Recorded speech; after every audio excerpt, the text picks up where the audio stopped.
Avec un héritage millénaire, il ne fait aucun doute que l'Espagne était pendant son âge d'or l'une des puissances les plus transcendantes de l'histoire de l'humanité.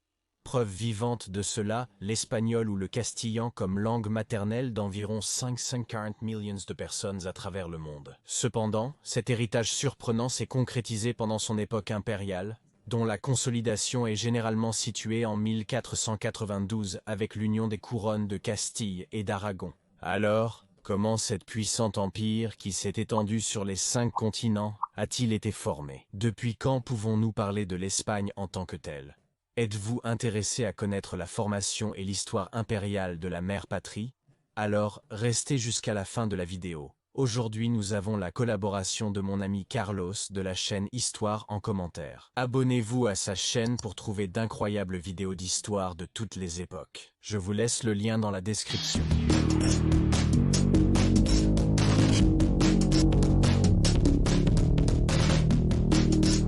Depuis la préhistoire, l'Espagne a beaucoup à nous raconter, car elle compte d'importants sites archéologiques comme la grotte d'Altamira, située en Cantabrie. Ici est conservé l'un des cycles artistiques les plus importants du Paléolithique, et grâce à sa position géographique à l'extrême ouest de l'Europe, la péninsule ibérique aurait reçu des vagues d'immigrants aussi bien de la Méditerranée que de l'Europe centrale. En passant à l'histoire documentée, on considère Agadir comme le plus ancien établissement de la péninsule. Ce serait une colonie fondée autour du Xe siècle avant Jésus-Christ par les Phéniciens, peuple originaire de l'actuel Liban. Une autre civilisation qui a exploré la péninsule était les Grecs, qui sont arrivés à la rivière Èbre, dans le nord-est de l'Espagne, et dont le nom dérive celui de la péninsule, ainsi que les peuples autochtones qui y habitaient. Les Ibères étaient des peuples qui partageaient certaines caractéristiques communes, et qui ont réussi à commercer pacifiquement avec les Phéniciens. Certaines de leurs branches dispersées dans toute la péninsule étaient les Sordones,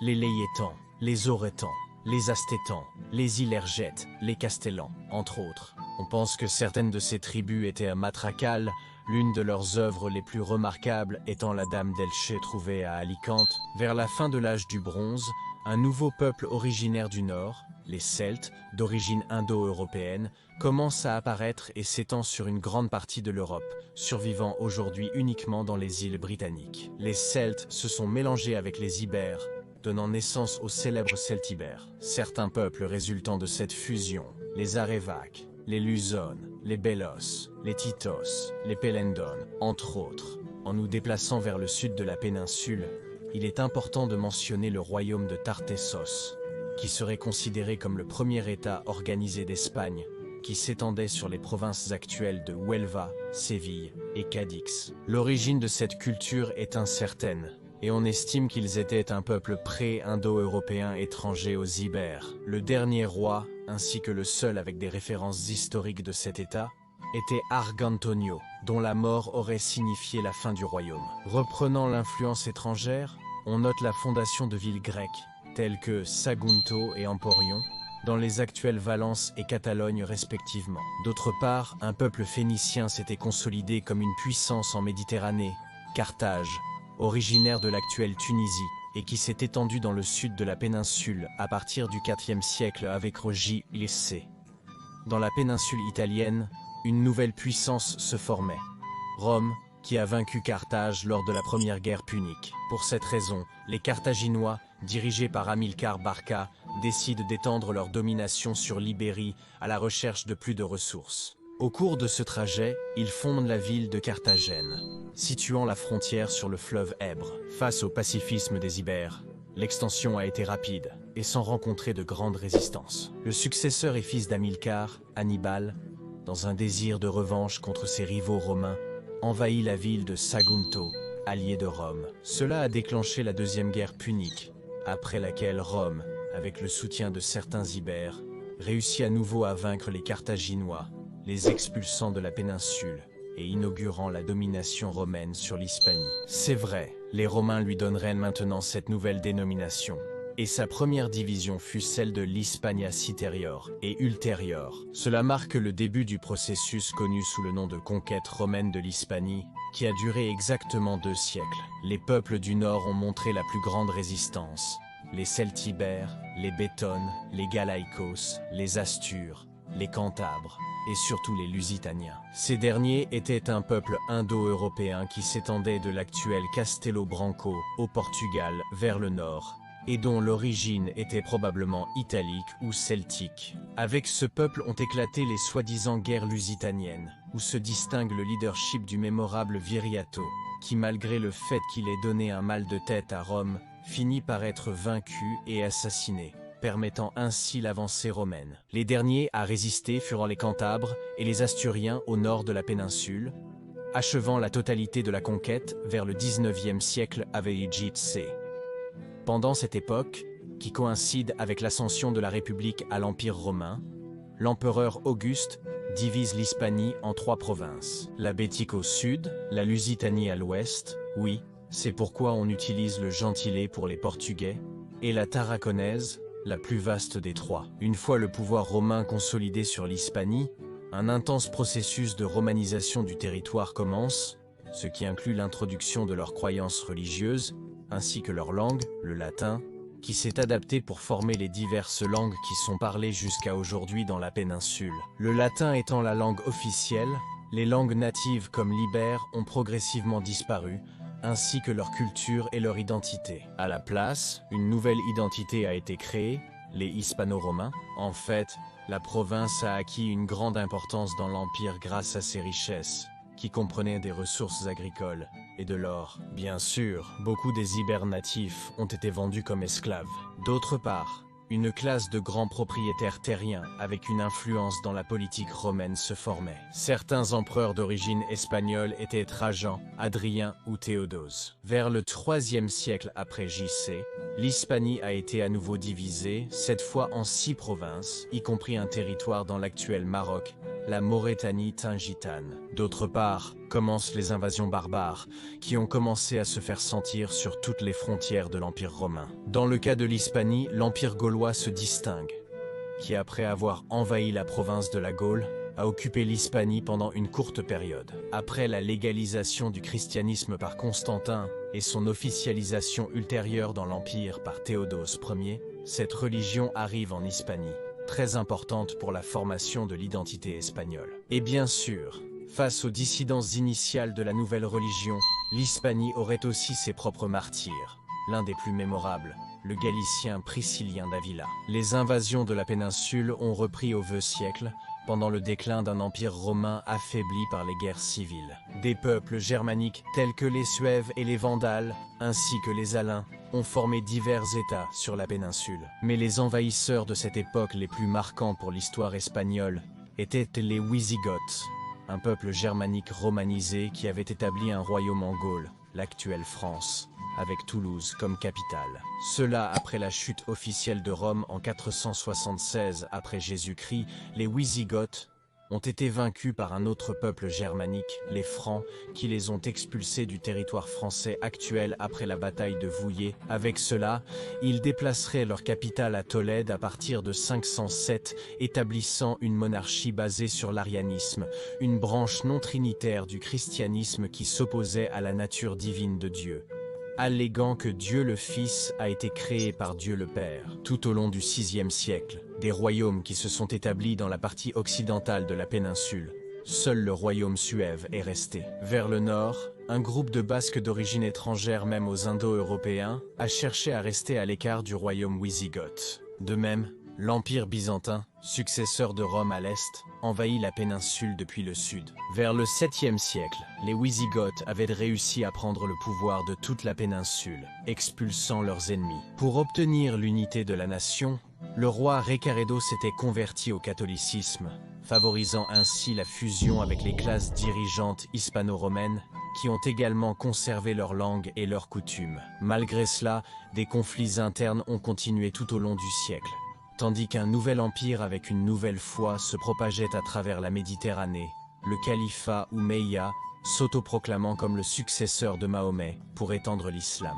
Au début du 8e siècle commence l'invasion du royaume wisigoth instable, les vainquant finalement à la bataille de Guadalete. Une autre raison de cette chute rapide est que juste pour cette invasion, le dernier roi combattait simultanément les Basques dans le nord. Avec le nouvel État musulman imposé, les successeurs des Wisigoths se sont réfugiés dans le nord, fondant le royaume des Asturies et initiant ainsi la Reconquista, une période de conflit entre chrétiens et musulmans pour le contrôle de la péninsule qui s'est étendue sur plus de 7 siècles et demi. C'est pourquoi certains le considèrent comme la guerre la plus longue de l'histoire. Enfin, ne nous précipitons pas. La dynastie omeyyade a nommé sa nouvelle conquête le bailliage d'Al-Andalus, considéré comme une province du califat omeyyade de Damas. Cependant, en raison de conflits entre les conquérants arabes et berbères d'Afrique du Nord, les Omeyyades perdraient rapidement leur pouvoir, étant détrônés par la dynastie abbasside. Avec cela, ils restent en Al-Andalus, fondant ainsi l'émirat de Cordoue en 756.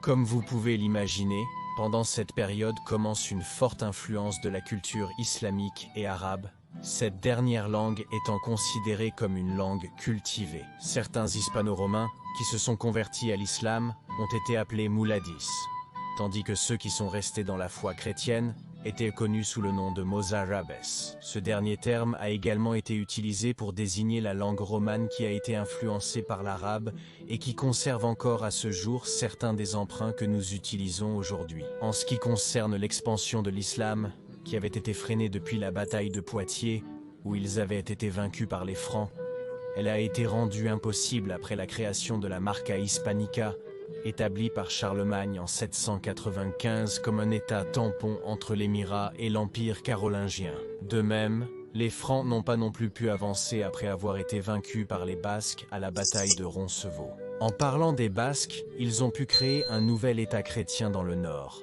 le royaume de Pampelune vers 824 qui se joindrait à la Reconquista. Le royaume des Asturies, pour sa part, devient le royaume de Léon. Face à l'avancée et à la consolidation des royaumes chrétiens dans le nord, les musulmans franchissent l'étape suivante, se proclamant califat en 929 pendant le règne d'Abderrahman III avec le titre de calife, proclamation survenue au milieu du déclin de la dynastie abbasside.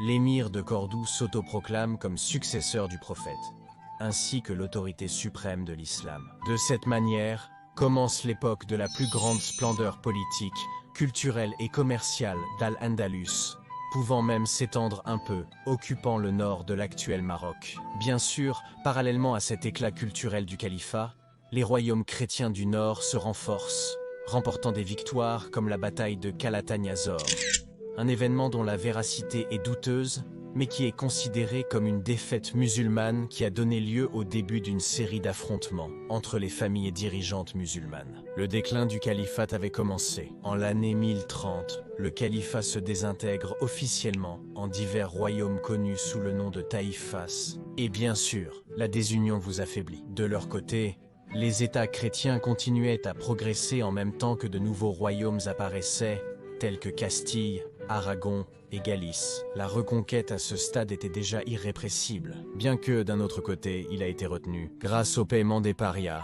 un tribut que les taïfas payaient aux rois chrétiens pour ne pas être attaqués. Vers la fin du XIe siècle, les taïfas sont maintenant unifiés sous la dynastie des Almoravides, originaires du nord de l'Afrique. Pour leur part, les royaumes chrétiens continuaient à s'unifier ou à se diviser dans un jeu constant d'alliances et de mariages entre la noblesse. Face à l'échec des Almoravides, pour arrêter l'avancée chrétienne, ils sont remplacés par la dynastie almohade à partir de 1121. Dans le processus de reconquête, on note l'avancée du comte portugais Alfonso I de Portugal, qui a doublé le territoire laissé par son prédécesseur. Après avoir vaincu les musulmans à la bataille d'Ourique, en 1139, il s'autoproclame roi, rendant le territoire indépendant de Léon et fondant le royaume du Portugal qui, comme tu le sais, reste à l'écart de l'unification des royaumes espagnols. Bien que les musulmans recevaient des renforts berbères du nord de l'Afrique,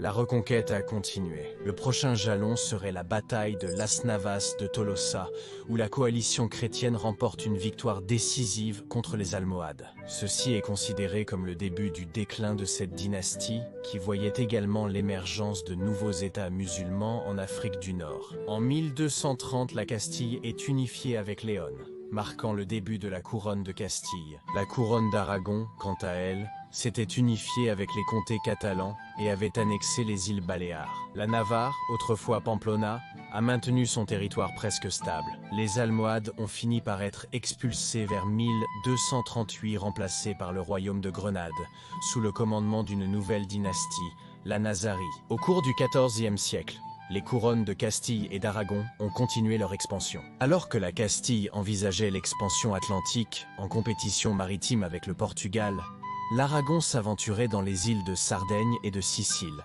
Cependant, les deux couronnes, en particulier l'Aragon, ont été fortement touchées par la peste noire de 1347, Barcelone étant l'un des principaux foyers de la pandémie. Après cette instabilité, une guerre civile éclate en Castille, qui s'inscrit dans le contexte de la guerre de 100 ans entre la France et l'Angleterre. Cela se termine par la victoire d'Henri de Trastamare avec le soutien de la France, établissant cette maison sur la couronne de Castille, qui continue à apporter son soutien aux Français dans cette guerre. Au cours du XVe siècle, l'expansion se poursuit. Les vassaux normands de Castille annexent les îles Canaries, tandis que l'Aragon consolide la conquête du royaume de Naples. Malgré cette expansion, l'Aragon présentait à nouveau des problèmes internes, en particulier pendant le règne de Juan II, car dans certains territoires de la couronne, les constitutions locales prévalaient sur la volonté royale.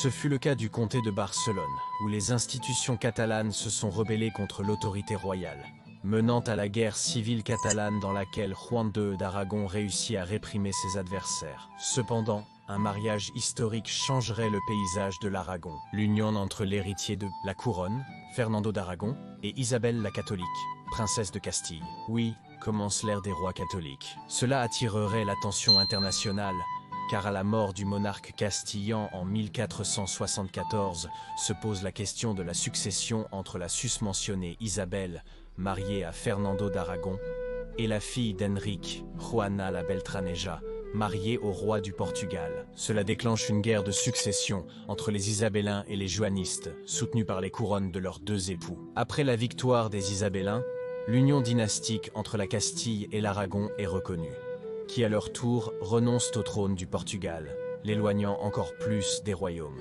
La prochaine étape vers la consolidation de l'Espagne serait la guerre de Grenade, où les deux couronnes défont le dernier bastion musulman sur la péninsule, le royaume de Grenade, annexant le territoire à la couronne de Castille en 1492. Et c'est que cette année historique pour l'Espagne coïncide avec l'embauche de Christophe Colomb pour l'expédition qui mènerait à la découverte de l'Amérique.